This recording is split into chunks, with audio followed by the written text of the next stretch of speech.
तर हा होता परतीचा प्रवास। तर आपण ना कोल्हापूर, आदमापूर, ज्योतिबा, पंढरपूर, सोलापूर, अक्कलकोट, तुळजापूर असे देवदर्शन तर आपण घेतलीच। आणि आता वाटेमध्ये ना जे जे आपल्याला तीर्थक्षेत्र लागणार आहेत त्याची आपण दर्शन घेणार आहोत।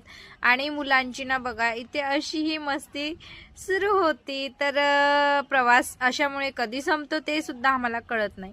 आणि आमच्या शिवचं ना तर असं वेगळंच काहीतरी असतं, कधी पुढे तर कधी मागे असंच त्याचं सुरू होतं। वाटेमध्ये ना सीएनजी पंप दिसला म्हणून तिथे थांबलो। तर एकीकडे ना सीएनजी भरण्याचं काम सुरू होतं आणि दुसरीकडे आमच्या शिवचं प्रसाद खाण्याचं काम सुरू होतं। तर हा व्हिडिओ तुम्ही शेवटपर्यंत नक्की बघा। आता मी जास्त काही या व्हिडिओमध्ये तुम्हाला बोलणार नाही आहे। व्हिडिओ आवडल्यास लाईक, शेअर आणि चॅनलला नक्की सबस्क्राईब करा।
चला।